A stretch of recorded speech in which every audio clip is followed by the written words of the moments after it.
Welcome. In this video, we'll walk you through the steps to turn off auto-download for audio files on WhatsApp web on your PC.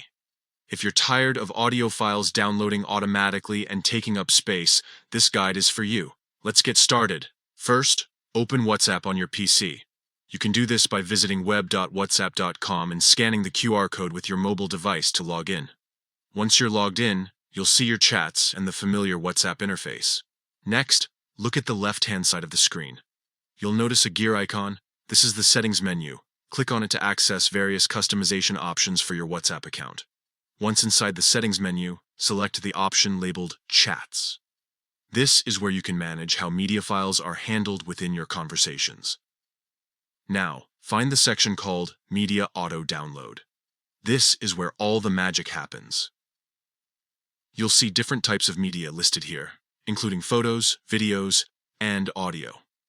To stop audio files from downloading automatically, simply uncheck the box next to audio. By doing this, you're telling WhatsApp not to download audio files automatically anymore.